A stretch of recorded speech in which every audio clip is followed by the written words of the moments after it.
I found it on my heart recently to share the word of healing. I think you hear that terminology in some cases. It's probably been used very loosely, especially when certain subject matters hit a superficial platform like a Instagram or a TikTok, or these platforms that are geared towards algorithms and something that's going to control or manipulate the actual message getting out. As we gather and collect and get these platforms that we have available to us, a lot of us who are the speakers, the knowledge bringers, the travelers, the natural gift-giving speakers, we have a duty to provide some version of value, knowledge, inspiration, information, something. So what has transpired in our community at this point is now everyone has a microphone. So it makes it that much more confusing for you to know who belongs on the microphone.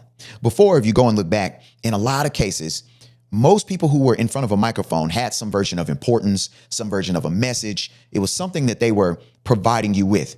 Granted, I'm not saying that all people in front of the microphone had important messages or were of value or wasn't trying to manipulate you or use it for some type of disingenuous purpose, because that also exists. Music is a perfect example. Politics is a perfect example. Religion, perfect example. Just knowing these things, I've wrestled with the idea of even getting on the mic. I've never been scared to get out and share the gift that I have. Healing is something that I think is a profound subject matter that we all need to take a trip down that road, the healing road. I was recently in the sauna. This conversation came up. Likely I initiated it based on the subject matter at hand. And I think that might have been related to dating. It might have been, I think the subject was about men and women. It spoke to a particular demographic of women, that how they presented themselves, how they operated in the dating field. We had another gentleman who was a different ethnic background than us. My information and the things that I was sharing, my perspective, triggered the other gentleman of my same racial background to then communicate with the other gentleman of a different racial background to get his opinion on some of the things that I was stating, some of the things that I had observed, and actually co-signed a lot of things or validated a lot of what I was saying just from the dating aspect, certain things that he had experienced. So later, this conversation, I guess, escalated. I had to get out the sun. I was at like 20, 25 minutes. The conversation had gotten good. They kind of carried it on, but we trickled on out to the locker room where we're now cooling off. And one of the things that I told them, that a lot of the things that we spoke to stem from, it dealt with healing. Recently, I was talking with my grandmother who had just recently turned, I think 78.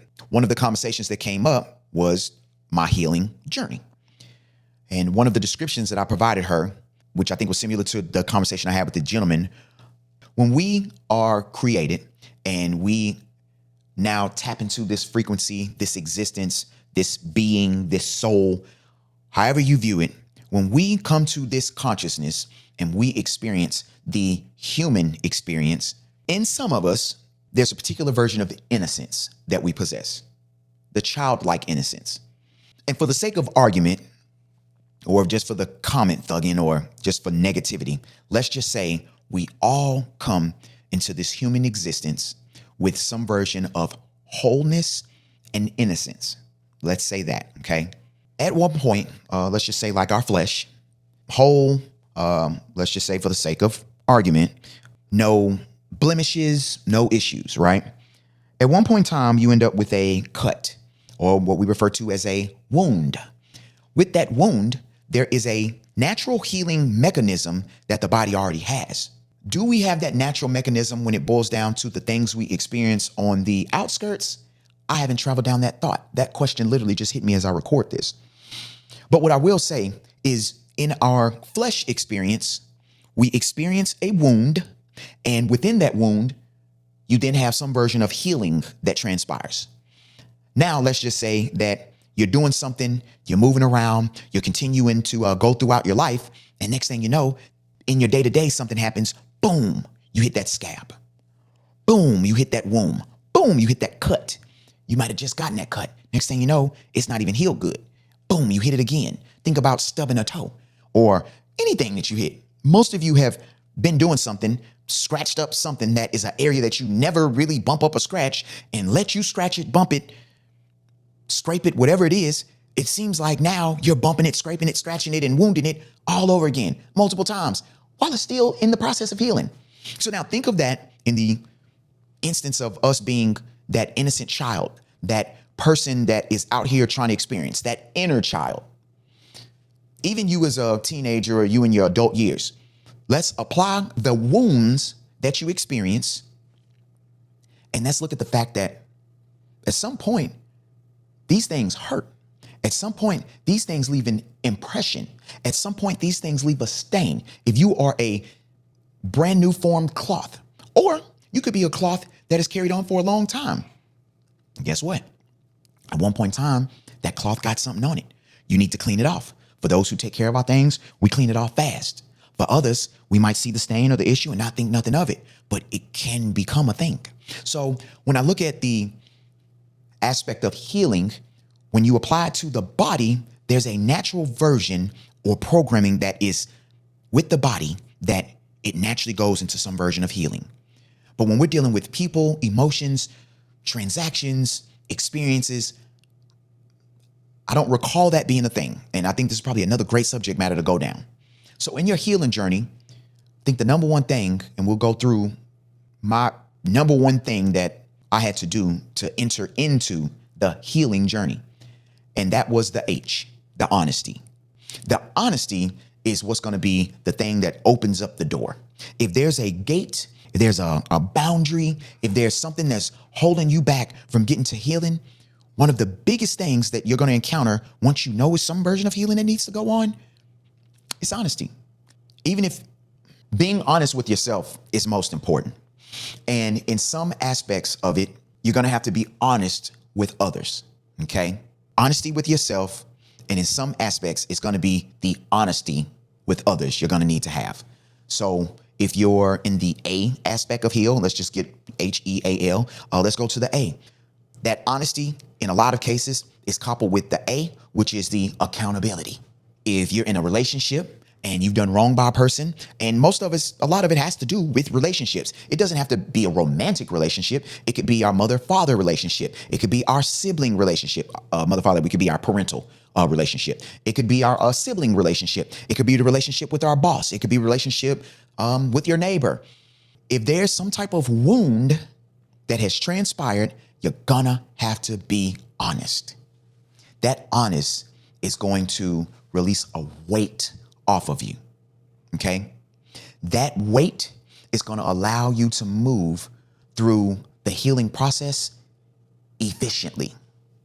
And the E can mean many things, but the honesty, the efficiency, the accountability, these things are gonna guide you through some of those initial steps of healing. The honesty is going to help you move efficiently. The accountability is going to help you move efficiently.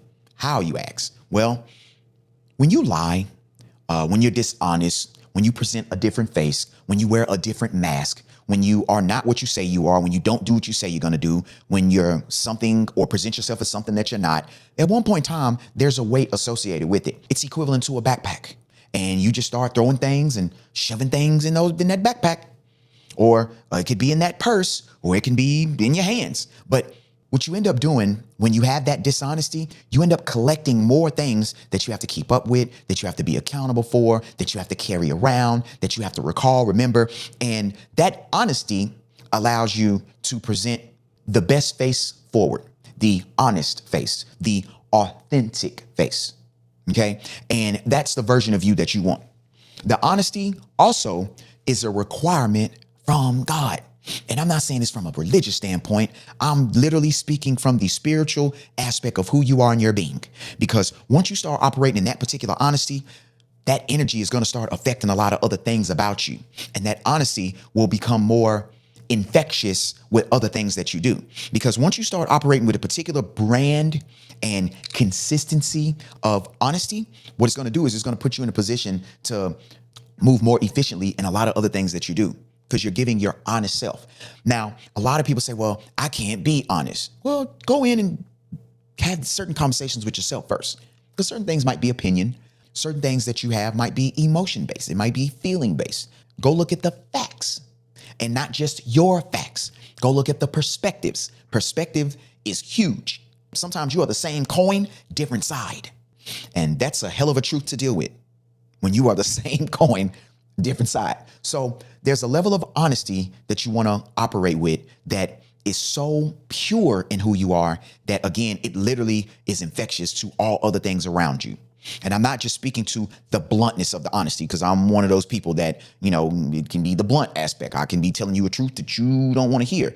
And just know, sometimes those truths are subjective. Sometimes they're objective. All right. And go look at some of these words. Go look at some of these words in the dictionary. Go look up different dictionary. Go look up the different versions, because sometimes these different versions of that word, go look at the thesaurus. Go look at the synonyms, antonyms. Look at these words and understand them, because a lot of times we can just get caught up literally in the English. Sometimes the word don't line up with the emotion that we feel.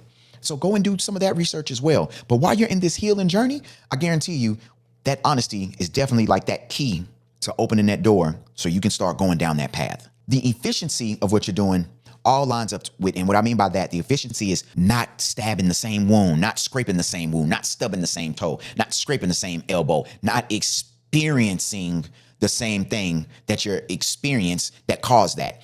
You want to acknowledge, that's another A for you, be accountable. You want to do these things so you don't have to endure damage that you've experienced already, this thing that you don't prefer. Throughout the healing process, going in, moving with the honesty, moving with the accountability will put you in efficiency. Think about it like this. Let's just say a significant other that you've been dishonest with. You got to be honest now. Well, the sooner that you provide the truth and the honesty and the accountability for your actions, is going to provide you in a more efficient route to get to the healing. But if you're honest, kinda, you're honest a little, you're honest 80%, guess what? It's rip off the scab gone. Let's go start it all over. Oh, that's a cut. You just put lemon juice in it.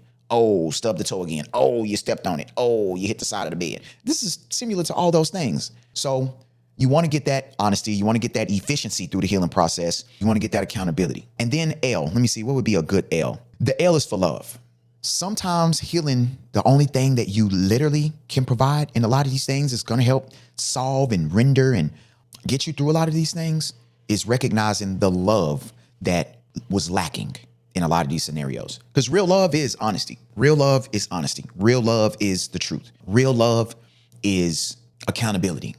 That's what real love is. Real love sometimes is going to hurt a little bit because it might not be something that you prefer to speak on, but you're honest about it. Put the power in their hands. They get a chance to make the choice, make the decision, to experience the information that you've provided, maybe learn a perspective. With that love, that's all you can do. Just give them that love and provide them with that. And if you're dealing in a love situation, if they love you like they say they do, they'll be willing to look at the subject matter and hopefully have a conversation with you about it. Some people don't. Some people don't have the bandwidth. Some people don't have the tools for healing. People do not have the experience. That's another E for you. Some people will literally avoid you when it comes down to, some of the aspects of your healing journey. Apologies are always great. That's another A. That's accountability. Apologies are great. And a wholehearted apology. But the love is definitely something you're going to need. And a lot of times it's self-love. It's what you do and what you experience within self that needs to go in and be healed. A lot of times, man, I kid you not. Just certain bad decisions that I made. What's up, baby? Certain bad decisions that I've made. Man, I kid you not. Through my healing journey, I had to go heal me by having a conversation with me. I remember being so upset with myself about certain decisions that once I didn't have a quote unquote vested interest. And for men, we deal with this a lot. Women, you do too. You could see that's something in a person. You can see all the positive in a person. And then you look up and you like, man, I shouldn't even been dealing with that type of person. And then you go in and you mad at yourself because you showed up to the amusement park. You saw all those red flags. And instead of you running away and looking at it as caution, you said, wee. And next thing you know, you going on this roller coaster that's a Ferris wheel you want to get off of. It's a nightmare. And so I found myself being in a position at one point that I had to go in, and in order for me to heal from that situation, just to have any version of progress, I had to be accountable and have that conversation with me. I had to have that honesty with myself. I had to go and have that accountability with myself. And I had to show myself some version of self-love and forgiveness in that process. So when it comes down to healing, man, it's so many levels that it is. Sometimes you're going to have to seek clinical help. All right. Sometimes you're going to have other conversations with people who are mentors. You're going to have conversations with people who have been there, done that. Sometimes in your life, it's people that told you like, hey, this is not a good idea. Go back and have a conversation with that person and ask them what did they see or what was it that they experienced. Because a lot of times in our journey, we literally, let's just say we're on the journey. We're walking the trail. We on the trail. Somebody that we know passes by on that trail. Hey, about a yard down is some cactus. We dismiss everything that they said about that cactus that's a yard down, a mile down, 2 miles down. We dismiss it. Next thing you know, your ass is in some cactus. So with that being said, go back and have that conversation with them. Hey man, when you saw that cactus, what did you experience? When you made that right, how far down was it? What was it? Ask these people that. You might gain a new perspective. The healing journey is definitely something that I'm going to navigate a lot of us through. Not to say that I'm the captain of your ship, because it's for you to navigate through that healing journey that you need. And I'm going to just tell you another thing that you're going to experience. In that journey, when you heal, that does not mean the other people around you will. Okay. Some of these people will have the same damaged vessel while you've patched up your holes and you've gotten rid of all leaks, or you're moving more efficiently in those seas and you're able to have a good experience out there in the waters of the world. Yeah, they're likely experiencing some holes in their ship. All right. Yeah, I just wanted to introduce this thought process, but we're going to have some fun. It's definitely been a subject matter that's been on my heart. And yeah, I want to talk through this. Also, hey, for those of you who've made it this far, go in the comments, man. Give me some of your experience. For some of the healing that you might have experienced, give me some of the comments on things that you have yet to heal from. Yeah, we go dabble and touch in this subject matter. It's energizing.